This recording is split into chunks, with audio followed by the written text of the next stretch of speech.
দর্শক অনেক দিন পরে বলা যায় দীর্ঘ ১ মাস পরে আজকে আমি একটা নতুন ভিডিও বানাচ্ছি, কারণ লাস্ট কিছুদিন এত বেশি ব্যস্ত ছিলাম যে কোনো অবস্থাতে আমি একটা নতুন ভিডিও রেডি করতে পারছিলাম না।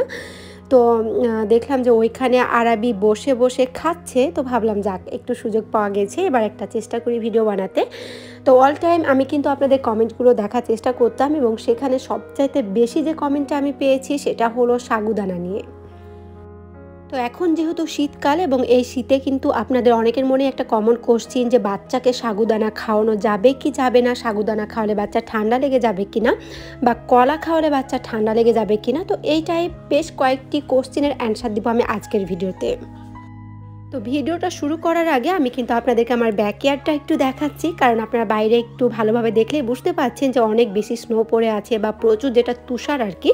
কিছুদিন আগে অনেক তুষারপাত হয়েছিল, তো এখনও স্টিল সেটা আছে। আর এর ফলে কিন্তু আমাদের এখানে প্রচুর ঠান্ডা, যা মানে একেবারে বলার বাইরে। বাইরে তো যাব এমনটা কল্পনাই করা যায় না, বাট রুমের মধ্যে যেহেতু সেন্ট্রাল হিট থাকে কোনো প্রবলেম হয় না, সব কিছু মিলে ইটস ওকে। বাট বাইরে কিন্তু অনেক ঠান্ডা, বাট এত ঠান্ডার পরেও আমি কিন্তু আসলে আমার বাচ্চাকে মানে যে ওয়েদারই হোক না কেন অল টাইমে কিন্তু সাগুদানাটা খাওয়ানোর চেষ্টা করি। রিসেন্ট আরাবির কিন্তু কালারিং সাগুদানাটা অনেক বেশি পছন্দ, যদি আমি আসলে ওকে বেশ কয়েক টাইপ পার্ল দেই, তবে হ্যাঁ, ও যেহেতু এখন কালারিংটাই পছন্দ করে বেশি, ওকে কিন্তু আমার ওটাই দেওয়া হয়, কারণ উইকে আমি চেষ্টা করি অন্ততপক্ষে একদিন হলেও সাগুদানাটা ওর খাবারে রাখতে।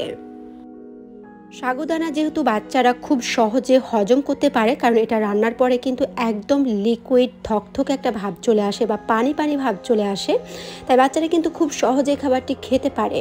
এর ফলে কি হয়, বাচ্চাদের হজম ক্ষমতা বা হজম করা নিয়ে কিন্তু কোনো ধরনের প্রবলেম হয় না।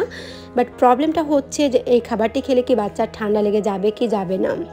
কারণ আমরা অনেকে হয়তো বা জানি যে সাগুদানা কিন্তু আমাদের শরীরের তাপমাত্রাকে নিয়ন্ত্রণ করে, বিশেষ করে গরমকালে কিন্তু এই খাবারটি অনেক বেশি উপকারী আমাদের স্বাস্থ্যের জন্যে। সাগুদানা খেলে কিন্তু পেট ঠান্ডা থাকে, আর সেজন্য যখন দেখবেন কারো ডায়রিয়ার মতো প্রবলেম হয় তখনও কিন্তু ডক্টররা এই খাবারটিকে সাজেস্ট করে থাকেন। আর গরমকালে তো এটা আসলে অনেক জনপ্রিয় একটি খাবার, বিশেষ করে ফালুদা, কাস্টার্ড কিংবা লাচ্চির মতো বিভিন্ন ধরনের রেসিপিগুলো, যেগুলো আসলে ফ্রিজে রেখে ঠান্ডা করে খেতে ভালো লাগে, সেই টাইপ রেসিপিতেও কিন্তু এই সাগুদানা অনেক বহুকাল বা অনেক আগে থেকে ব্যবহৃত হয়ে আসছে। বাচ্চাদের কিন্তু 3টি কমন প্রবলেম রয়েছে। প্রথমটি হচ্ছে ঠিকমতো খাবার হজম করতে না পারা, দ্বিতীয়টি হচ্ছে নতুন খাবার খাওয়ার পরে বা যে কোনো একটি খাবার খাওয়ার পরে বাচ্চাদের অ্যালার্জির মতো প্রবলেম হয়ে থাকে, এবং লাস্ট প্রবলেমটি হচ্ছে যে বাচ্চাদের খাবার খাওয়ার পরে কিন্তু ঠান্ডা লেগে যেতে পারে বা এই টাইপ কোনো ঠান্ডা কাশির প্রবলেম হয়। তো প্রথম দুটি প্রবলেম মানে খাবার হজম করতে না পারা বা অ্যালার্জির মতো প্রবলেম, এগুলো কিন্তু খুব বেশি একটা সাগুদানাতে দেখা দেয় না, বাট লাস্ট প্রবলেমটা কিন্তু বাচ্চাদের হতে পারে। যেহেতু সাগুদানাতে একটা কুলিং ইফেক্ট আছে, যার ফলে কিন্তু অনেক টাইম হয়তো বা বাচ্চাদের প্রবলেমটা হতে পারে, বাট এটা কিন্তু কোনো ডক্টরই সেভাবে বলে নাই যে একদম সাগুদানা খেলে বাচ্চাদের ঠান্ডা লেগে যাবে। আর সেজন্য কিন্তু আপনাকে প্রথমে সাগুদানা বা কলা যে কোনো খাবারই হোক না কেন, যেগুলো না আপনি হয়তো ভয় পাচ্ছেন, হয়তো অন্য কারো বেবির এই প্রবলেমটা হয়েছে, দেন শুনে আপনি হয়তো বা ভাবছেন আমার বাচ্চারও হতে পারে, তাই আমি আপনাকে বলবো যে প্রথমে আপনি একদিন খাইয়ে দেখুন, একেবারে অনেক বেশি না দিয়ে জাস্ট 1 চামচ বা 2 চামচ পরিমাণে দিয়ে দেখুন। যদি দেখেন যে বাচ্চার কোনো প্রবলেম হচ্ছে না, তাহলে আপনি কন্টিনিউ করতে পারবেন।